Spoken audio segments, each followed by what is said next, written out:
Anybody move, get KO. That like Rooster, get your block knocked off like a Lego. Fully automatics, get it really, we can have it. Get nigga want a battle, just say so. Got a brand new clip full of traces. Put a round on your head like a halo. Woo, woo. Ain't no one guarding me. Umbrella armory, I think you started me up. The throne has been calling, but no one is on it, so I guess it gotta be us. I've been on a mission, I loaded the Ronin in special edition. I see where they at and I send them a visit. I'm serving them up like a chef in the kitchen. So hold that, hit the gas like a blowback. No cap and it's black like Kodak. Put in your shirt like a throwback. Know that, wanna play with your life, you can lose your breath. Hit him with the Mod 3 or the QRF. And I bite like a dog with a chewed off fence. Put another one down. Who got next? Give me revenge. So load up the troops and put up the loot. Look. So I'm going up against Xander. I know he's a part of a new team, Marshmallow Hunters. From what I've heard he's a pretty well-stacked player, so I'm excited to see how this match goes. I really don't really have like a play style. I kind of just, everything, my play style is just based on what he's doing, just to fully adapt. So I never come up with a game plan, I just adapt on what's happening with how he's moving, how he's been playing, if he does the same thing, to change it up and everything. During SpeedV matches, I'm the back player, like the anchor, so I'm not really that up front, like getting up and close to other players' faces, but I adapt pretty well, I say. So whatever guns we have to use, I mean, I think I can, manage, and I think I'll be all right. Daniel, I've never got to play against him, so it'll be interesting. To compete against all these top-notch players, like, it's just a true test to myself, and I'm just really curious to see if I have what it takes.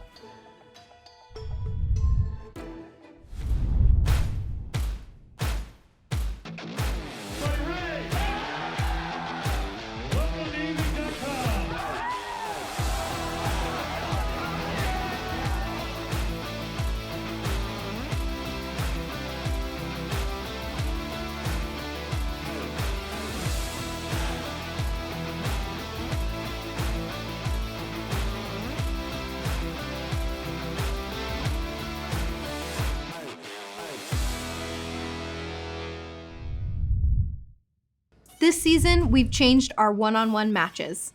We're using a mix of last year's OSP and attack and defend formats. Each player will take turns as both the attacker and defender. The defender's job is to stop the attacker from scoring points and avoid being eliminated, which gives points to the attacker. Players start empty-handed and need to pick up a nearby gun. The field layout is balanced to ensure no side has a big advantage. Points are earned for eliminating opponents and capturing objectives as the attacker. Each objective is worth 10 points, and eliminations are worth 50 points, making a total of 110 points available in each attacking round. To score objective points, players must securely place the pucks in provided pouches and boxes. The round ends when a player is eliminated or when time runs out.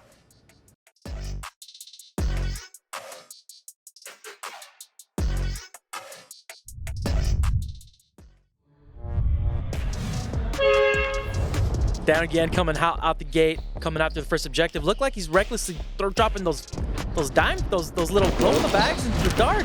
I gotta say that's a great strategy, moving up to the 51st and grabbing those, but it looked like he missed them. And then on the back foot, caught him in the ass. Show me your back. I ain't gonna cut you no slack. I tried to go for points on the first round. I rushed up to the front barriers trying to grab him, and he caught me slipping, so that round I gave away. All right, Xander moving up. Taking that quick 20. Yep, moving him across the field. And in that, Captive, again, we said it before, Captive is one of those teams that have been around for a minute.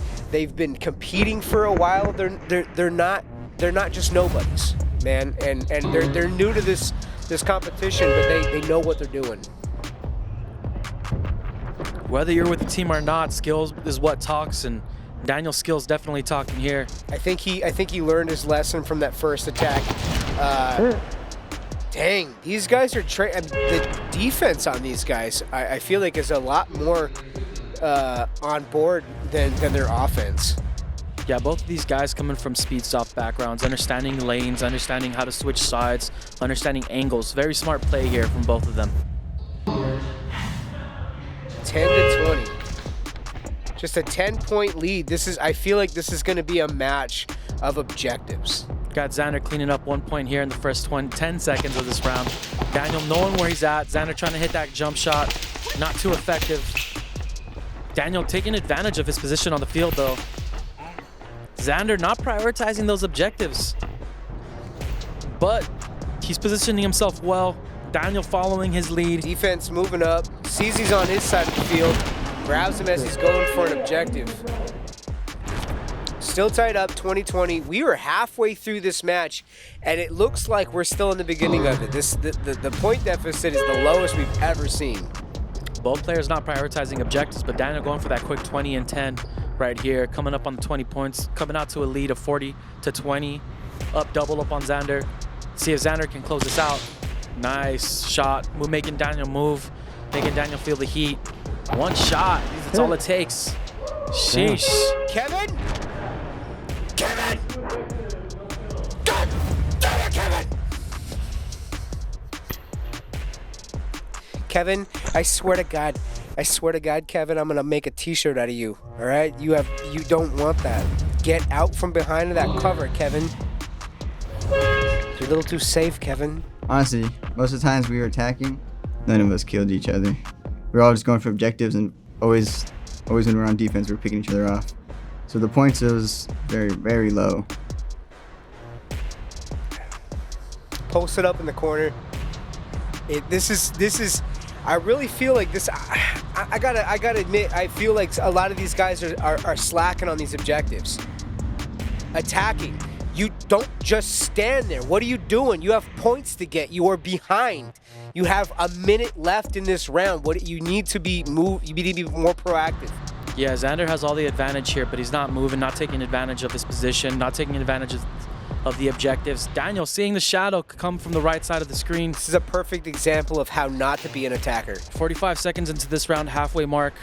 Xander still no objectives taken off. He has this game. I don't know why he's not going after those objectives. Get those quick 2, get up to 30. You know what, sometimes though, it is easy when you are focused on your opponent and what they are doing. There you go, Xander with that jump shot. Sheesh. It is hard to focus on those objectives when you are, and luckily it worked out for him. Just like the last game, my last shot, just perfectly timed it. Nice jump shot, 1 ball. You got a 70-40 lead, or you have a 70-40 point difference. Those objectives, you can turn it around quickly. Fortunately, that's it for this matchup. 6 out of 6. Xander taking home this win, averaging an abysmal 1 objective per round. Daniel doing no better, but Xander's last kill takes it home for him. Moving on to the next round. This was, like I said before, this is a game of objectives, and that last snapshot of that 50, that's what got him the lead.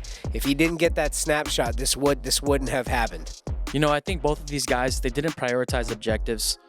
Roosta is a guy who understands the game. He's been here before. He's coaching it up. He knows how to play this game. He understands movements. He's been in the game for so long. I think Daniel and Xander are both playing a little like they haven't been in this type of competition before, and this last round really shows their lack thereof of game strategy. No one was prioritizing those objectives. Only 1 elimination this whole round. I think this is either one of these guys has a really tough matchup against Roosta. Fortunately for Xander, he won this one, but it's not looking too bright for him if he keeps up this performance. So, what I'll say about this, these guys, these are new school guys. They've been in the game for a minute, but not very long. Roosta is old school. He's been bred up against the best of the best. He's been coached by the best. This guy has been in the game so long that he knows that these new school guys have learned off of him, right? So when you have 70 points at the end of how many rounds? 6 rounds, right? Roosta had 250 points. You got to step it up. You can't be in a myopic mindset. You got to really be focused, and your brain needs to be focused, and you need to be on multiple different things going on at different times, because Roosta, he smells it. He smells it like blood in the water. And if he even senses his confidence is one thing, but if he smells that blood, it is over for you. So I really feel for these guys. They got to step it up. They got to step it up hard.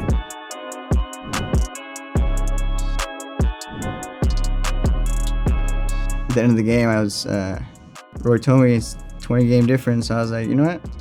I don't need objectives. So I just ended up waiting, going for the kill, secured the kill, and then I'm here. Yeah. So I did try to go for the points like on the first round, and it didn't work out. So right away I switched up my plan, and I started playing more strategic. You know, the last tournament I played, I was able to rack up as much points as possible. You know, so this game was a little different. Nah, I didn't have a plan. I just wanted to see how you played, how you moved, and then just adapt. That's kind of a plan.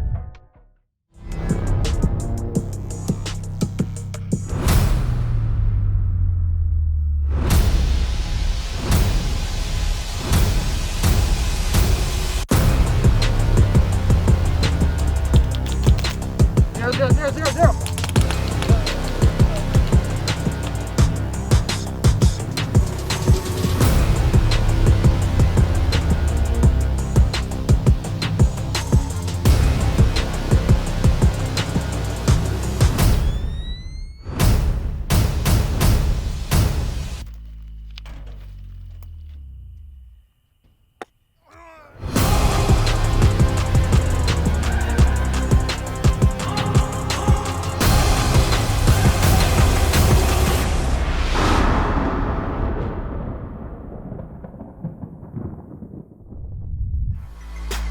But I met him a long time ago when he first showed up to Tac City. I think he used to ride a motorcycle. That was pretty dope. Now that he's a lot taller, it seems like, you know, it might be a little challenge, but I mean, that just means he's gonna jump. So, I got it. I do not. I'm playing as number one, and I've seen him play for years, and I know he's one of the best. He's been around for a long time. He's seen the evolution of Speedsoft, and I highly respect him, but I'm gonna have to bring my A game and do my best to take him out. Since, you know, the new people, they've already watched season 1, and they know they've been preparing, they've been practicing, they've been doing all that, you know, to try to take me down. But from the last fight night that I saw him play, try to get a little bit of the film, kind of like feel it out on the field once we start playing, and then that's when I'll determine what I can do. I'm the defending champ. I'm gonna hold my championship status, and I'm gonna still sit on the throne and hold the 10K. I'm just here to show that just a guy coming out, just playing from open play, can play in a tournament as well. All right, for sure. Brought to you by Gunfighting. Get some today. Up next, we have Christian Pais versus Roosta, the man himself. This was season 1's final winner, 10K winner, fight night champion. Roosta is an absolute menace. This guy, very skilled on the field, extremely athletic and extremely smart. This guy's nobody you want to sleep on. And my man Christian, he's got a battle ahead of him. Yeah, Christian's putting out a tough round last round with going up against Scotto. It was a battle of the tall guys. Christian came out on top. It was a close match too. It was a very close match. Now he's got a tough matchup against Roosta, so we're gonna see how this one plays out. Up first, attacking is SYG Roosta. This is one of my favorite guys, and I really want to see him. I'm kind of biased on this one, so. Yeah, you go with Roosta, I'll go with Pais. Playing it back, playing smart, putting down some fire. Already on his side of the field. Pais being smart, laying it down, taking advantage of lanes he's got open. 2 objectives down. 2 objectives for Roosta. Fast, too. Very fast. Here's his third one right here. He's got 5 left on the board. Just as we've crossed the minute mark left in the round. And this is smart, too. Great strategy. Those first 30 seconds, you should be pushing as many objectives as you can. You cannot sleep on objectives. Objectives will win matches just the same as defense will, as anything else. And once he moves around, I mean, it's hard to play catch-up. Roosta hitting 50% of his objectives with 30 seconds left to go in the round. Crossing out the 5th. Christian Pais playing a bit defensive here. He's got to move up, be a bit aggressive. We see some forward movement here. Looking good. I think he's trying to scope out the Roosta. Get his eyes on the bird. He's got eyes on him now with 15 seconds left in the round. Let's see if Roosta can get that kill or get He's the rest of the trailing the objectives. whole time. Battery's dead. 10 seconds left. And Roosta gets the kill. Round Pais. one. Round one, 100 points. That is one of the strongest leads in the first round we have seen this season by far. Like I said, Roosta is nobody you want to sleep on. He is very methodical. He was grabbing objectives the entire time, and as soon as he saw his opponent's weakness, he capitalized on it.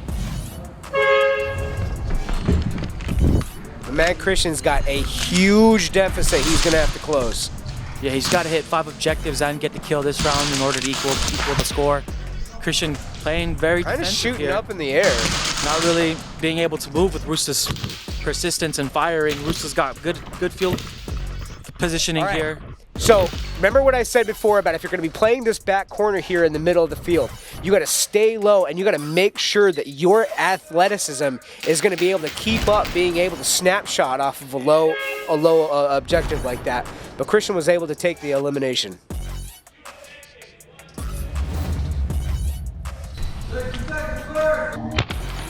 Yup. The ankle in the middle. It always is the ankle. Shot him in the ass. Christian Roosta opting for that MP9 this round, taking the easy 10 points before he even gets the mag in. First 20 and 10. Roosta's strategy this round. Just as we've crossed the first 10 seconds of this round. Both opting for the MP9 here. Christian moving up, getting positioned in the middle side of the field.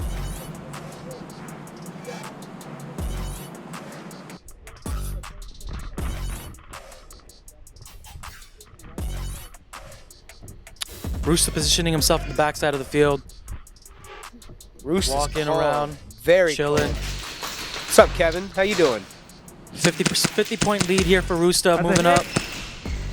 Christian Pais laying it down. Christian said that's a hit. I didn't see it.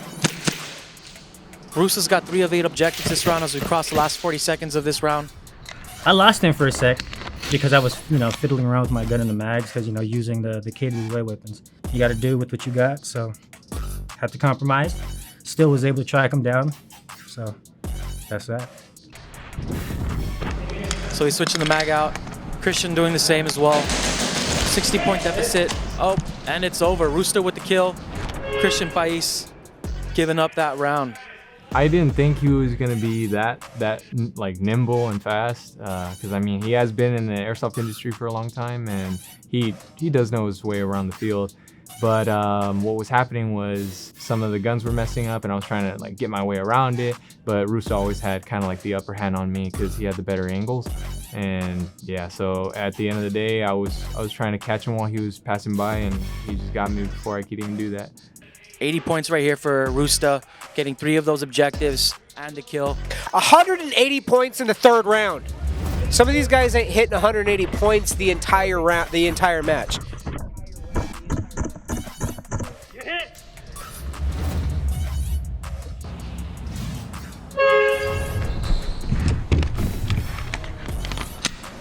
You do short play here not, for you do Christian. not have time to fumble right now, my friend. 10 seconds into the round. Christian on the attack. You have a Experiencing gun issues very often this round. grab another gun, keep it moving. Getting a shot off. Everything's working fine. Roosta laying it down. Just chilling for these first 30 seconds of this round. Letting him know he doesn't have any room to breathe. Christian moving, getting his first 10 points of this round after passing the first 30 seconds. You got a 90-point deficit you need to come back from. You're gonna have to push some boundaries because my man Roosta is pushing points when he's on attacking. Roosta calling out his hit, saying he hit Christian right here this round. Ref seeing no hit. Moving and grooving, pushing the middle. Christian kind of cornered in the back here. Not too sure where Roosta's at. And he's got the hit. One Clear ball right in shot. the chest. Sheesh, Roosta with the kill shot. Playing with his food right now. Christian down just 90 points here, but Frustrated. Roosta will be on the attack this round. Let's hope he can get those kills. Just Sheesh. waiting for him, man. Like I said, look at the window that Roosta is shooting through. That is, I mean, we're talking inches here. taking his time. He's going shopping. He's kind of figuring out what he wants to use today. Got a 100-point lead. Still very possible for Christian to come back here. He just has to minimize the bleeding. If he wants to come back, he's got to get the kill here without any more objectives getting taken off. You notice how he moves right, then he moves left. He keeps his opponent guessing where he's at. He's extremely methodical. Unless Christian's got his eyes on him the whole time, he's not going to be able to know where he's at on the field. I wouldn't want to go up against Roosta. Shit. Roosta's mag dropping out of his MP9. Christian playing it smart, taking those lanes. Sorry. Got some good shots right here on Roosta. Threading the needle. See if we can get a better angle on him. You're shooting the camera, man. Christian knowing exactly where Roosta's at. Roosta with the hit. Christian taking him out. My God, 250 points to 90. Christian, I feel so bad for you right now. The most significant one is like he called a hit that I don't even think I hit him. I just popped out and kind of shot just to, get him to duck. And then I hear one of the refs go hit, and I was kind of confused, like what? And then he told me that I fired. The tracer didn't like the BB, but it hit him in the face. And I was like, wanted shit, baby. Roosta is reminding everyone who the season 1 winner was.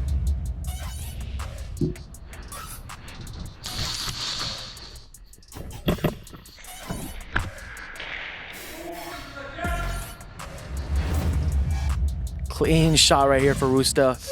Next round going up with the Beasley jersey, loading up that pistol. Let's see what happens. I don't like this one for the Cowboys, let me tell you. Christian's got a lot of ground to make up here. Down 150 points. It's just not possible. Even if he gets all 8 objectives, that puts him at 220. Looks like Roosta's taking home this win. Christian just in the face of defeat, giving up. Christian is, oh man, I feel so bad for my boy. Roosta's the only chicken I'd be scared of getting that good morning wake-up call from. Cock-a-doodle-doo, Roosta's taking Christian home, taking that Cowboys jersey and advancing to the next round. So right now I want to talk about my Kuya, Roosta, 250 points. You go back into the last, if you go back last season, this is the exact same kind of point spread you'd be seeing. Objective-wise, first round, 50 points. He was on top of it. Moving around the field, left, right, grabbing those 50. Second, 30, third, 20. Eliminations every single time. Every single time he was up to bat on attacking, he got the elimination. That's 150 points. He didn't waste any time. And unfortunately, Christian grabbed 2 objectives. There were so many times that he had an objective literally in front of him in the bunker that he was hiding behind. And he didn't grab it. He was too busy trying to figure out what was going on with Roosta. Yeah, Christian just didn't have the heat to keep up with Roosta. Roosta applying that pressure, getting eliminations in each round, averaging almost 3.5 points objectives each round as well. Christian, not enough. At least he was clearing those easy 20 objectives, but only 1 elimination. Roosta's objectives alone were almost as much as Christian's total points here. That's a really tough thing to see. Eliminations were not enough for Christian to make up the ground. I can't stress it enough. I've stressed it before. I've stressed it last season. Objectives. Do not sleep on them. They will keep you in the game. That's the story she wrote. Roosta taking it home.